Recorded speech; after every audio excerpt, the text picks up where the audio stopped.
Sometimes there's a mother. Sometimes there's a father.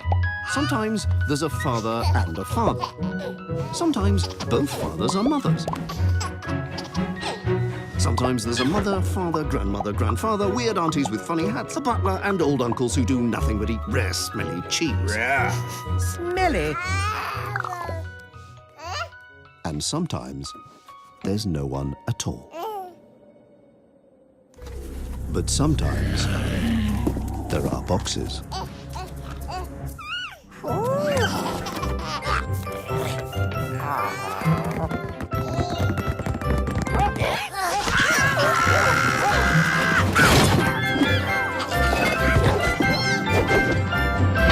Families come in all shapes and sizes, even rectangles. The Boxtrolls! So while this trailer has certainly caught a lot of your attention, it's kind of made different headlines in the industry, and I think that this kind of foreshadows what could happen for the film down the line, positive or negative. We'll have to wait and see. But basically, everyone's talking about the fact that this trailer spotlights same-sex parents.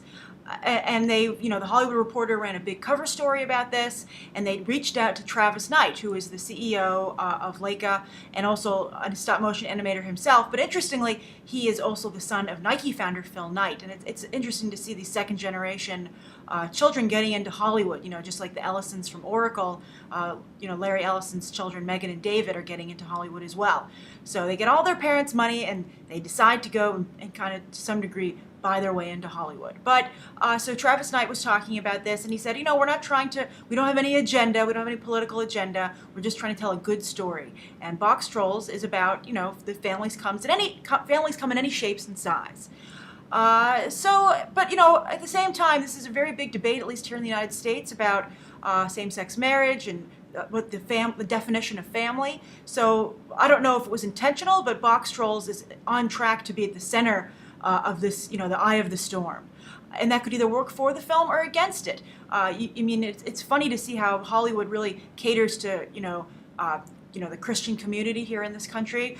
You have when these movies come out, Man of Steel, for instance, Warner Brothers had a huge campaign where they sent out literature to churches saying how you could do sermons talking about how Man of Steel is like a superhero, and Jesus was the first superhero. It's really, it blows your mind to see what they come up with and how they try and I think it's a little tacky. I think separation of church and state and separation of church and entertainment.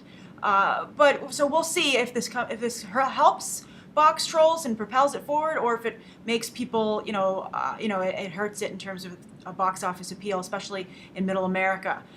Where that, sadly, that is a reality. Church, religion does come into play for movies. So how does the movie actually look? I'm not sure. I really loved Coraline. Coraline was such an amazing, pleasant surprise. I thought the 3D was fantastic. And I thought Paranorman, the craftsmanship on Paranorman was amazing.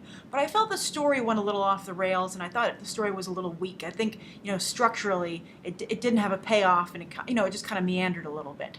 And I think that, Leica, it's wonderful that they're focusing so much on their craft, and I think they really are. I think when it comes to stop motion, they're at the top of they're at the forefront right now. But I hope that they don't put so much effort into what's on screen that they're not paying enough attention to the script.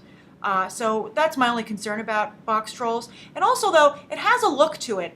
I think that, Coraline started out like with this kind of artistic, not so mainstream look, but it still was somewhat mainstream. And I think they're veering more and more away from a mainstream appearance, which I think could end up hurting them. This movie actually reminded me less of Paranorman and Coraline and more of Pirates, Band of Misfits from Aardman. And that film also had a great look, but also structurally and story-wise I felt was very weak, and also didn't do very well at the box office.